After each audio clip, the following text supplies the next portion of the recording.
Hi guys, welcome to another edition of Friday Night Look Back. I am Beaumont Enterprise sports reporter Avi Zalen alongside. David Barry, sports reporter. Look at that, I like that. It conveys that we're happy when in reality I'm exhausted. So see how I'm being nice and polite. Well, Avi, it's why are you exhausted? Obviously, That's a great segue. It has to do something with tonight. Well, you see, if P&G and Central didn't go into 3 overtimes, then I could have written my story on time, and I could have been taping this at a time that's not Saturday, which we're into right now. But I wouldn't really have it any other way. It was an incredibly entertaining game. Back and forth. I can barely describe it. Back and forth all day, all night.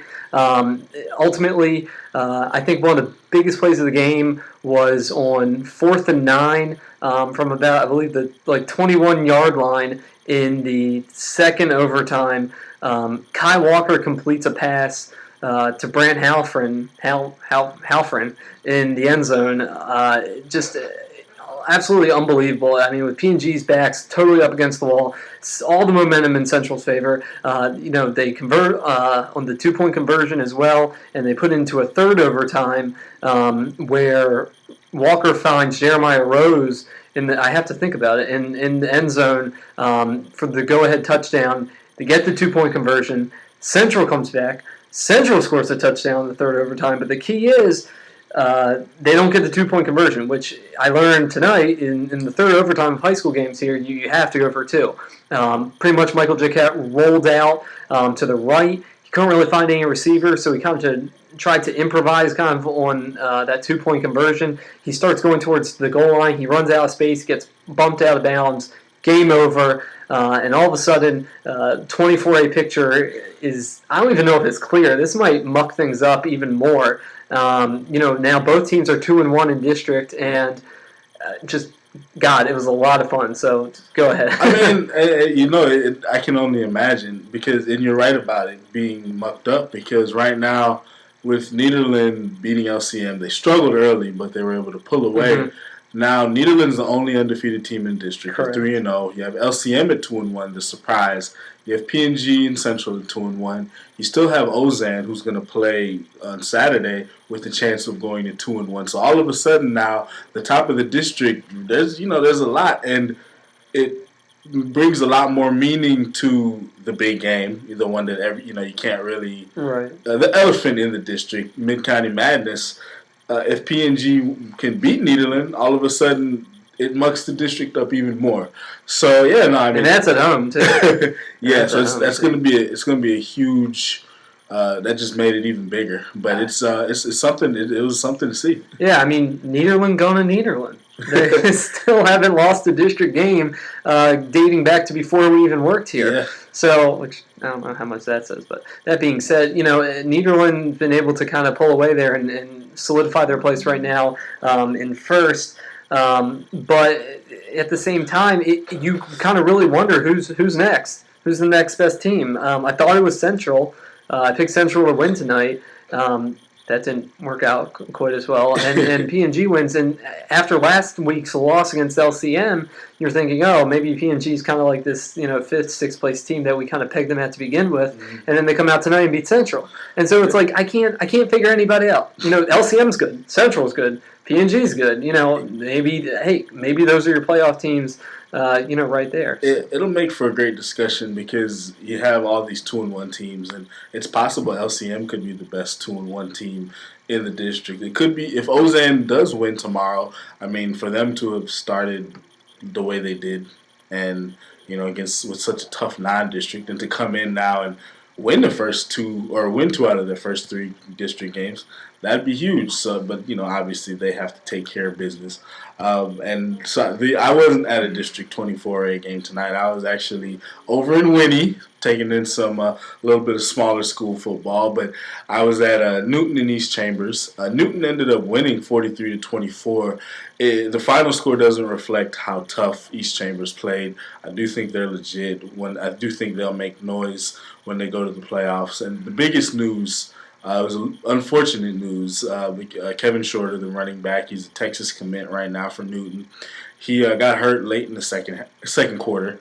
He had to get carried off on a stretcher. From what I'm hearing, he's been able to go home.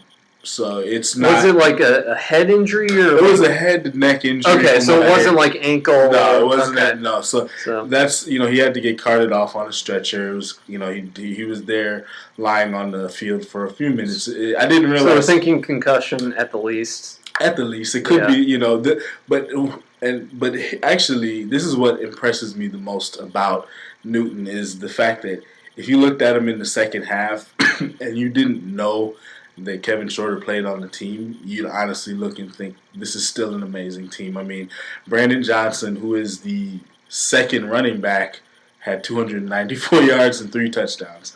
So they have weapons all over the place. W.T. Johnston, he's very off the wall coach. He wanted a game that was this close. He wanted his team to work because he wants the team to get that feeling for the playoffs. It's weird. It was closer than it was last year between East Chambers and Newton when East Chambers had an all-state running back, and so it just goes to show. Yeah, it is. I mean, like I said, the final score doesn't show how well East Chambers. I mean, East Chambers. That was. East Chambers had a title at 14. It was East Chambers led 17-15, and then that's when they kicked off, and that's when Shorter got hurt, and then Newton is just on such a different level than anybody in the district that they can play an off half and still lead. So that was really it. Yeah. But honestly, Newton, they look just like what I expected them to. There's so many storylines I can kind of draw from this PNG Central game. I mean, it's seriously from an individual, from a team standpoint. Some weird numbers I'll throw out real quick. This game was, I believe, 8-2 at halftime. 9-8 entering the fourth quarter, ladies and gentlemen. 9-8. And then 16-16 at the end of regulation, and then we end up with a 31-21 triple overtime game. So really, the real game wasn't really played until after the third quarter had ended, but it's kind of sort of how it is. Just some amazing bounce back performances. Brant Halford was great all night for them, really carried the load, right around 40 carries, almost, if not 200 yards rushing. Kai Walker struggled early, interceptions, not a whole lot of completions, really stepped it up in crunch time when it really mattered, and ultimately led his team to victory. And I said it last week, I'm okay with P&G giving up, 21, 30 some odd points a game because I think their offense is powerful enough where they can compensate for that. And that was the case last week against LCM where they lost 31-14. So I'm okay with, P&G's defense is what it is. It's not West Orange. They're not going to, hold I don't think they're going to hold decent district opponents to not that many points, but the offense needs to play the way it can play and be that power. So to the Indians' defense credit, they did come up with a couple interceptions. Obviously, they stopped Central in that key 2-point conversion at the end. But, man, P&G had a chance to win this game in the fourth quarter. And Central kind of just marched down the field with an aerial attack I hadn't seen for the rest of the game. So, just kind of a little lesson there in playing all full course. I just want to rattle off a couple more scores from tonight. Kelly lost again. Legacy picked up a 48-7 win. Westbrook, huge win. Westbrook, 41-38 over Deer Park. Dave, I think what they need. I did pick Westbrook. I think they needed. You don't want to fall. I wrote about this. You don't want to fall if you're Westbrook to 0-2 in district, having not played North Shore yet. That's the biggest thing because North Shore is the beast of the district. So I think they needed that one. North Shore took care of business tonight against Memorial. But, I really do think that win for Westbrook was huge. The defense didn't play great, but, Justin Hervey, as usual, just picked up an offer from Utah. But as usual, he was solid. So, I think the huge win for Westbrook. Nederland 27, LCM 14 in the battle to see who was going to stay undefeated. LCM really just stuck with them, showed that they belonged in that conversation of playoff teams. Nederland ultimately comes out on top. Vider takes care of Lumberton 59-20. North Shore pulls away from Port Arthur Memorial 49-20. Hardin Jefferson 35-30 against Orangefield. Quickly. Look at the Hawks. They jumped out to a lead. I can't remember the exact score, but they jumped out to a big lead.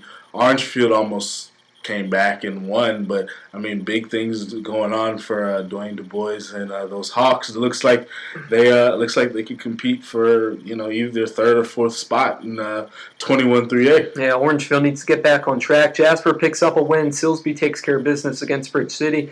Another shakeup in 21-3A. Hampshire Finette 42, Buna 36. We talk so much about 24A being a soap opera, but hey, the guys in 3A are right there making things interesting. Another district where, especially now with 4 teams making it into the playoffs, it's going to be a race to the finish. Absolutely. Moving right along here, Kuntz all over Warren 52-0, Kirbyville 43, Hardin 2. The game you just mentioned, Newton picks up the win 43-24 in a rivalry game against East Chambers. Really, those are kind of all the bigger games that I'm seeing. Livingston will play at Ozan tomorrow at the Butch. That'll be a good game. We're kind of wrapping up. We got our time's ticking. So, David, any closing thoughts that you want to share? Well, I will be at the Ozan game, so follow me at DBerry Sports for any updates. Unless you're watching this on Saturday, in which case exactly. The game has passed, and you can check David's Twitter to see how they do. Absolutely, but this is kind of just what we've expected. I mean, Nederland's not. This isn't Nederland from last year. It's not dominant. I mean, they're doing well enough to win, but this. I still think 24A, the first through fourth place, is far from being determined. Yeah, it's going to be a lot of fun. Somebody's got to pull ahead here. Somebody's got to raise their hand and say, "Hey, guys, I'm going to be the second best team in either of these. In district in 21-3A, that third and fourth spot between HF, Buna, Orangefield. Did I say HJ? Yeah. No. And HJ. Yeah. Can't leave them out. It's going to be a lot of fun. Stick with us the rest of the season. For David Berry, Avi Zalen, keep going on BeaumontEnterprise.com for scores and updates and stories. Night, y'all.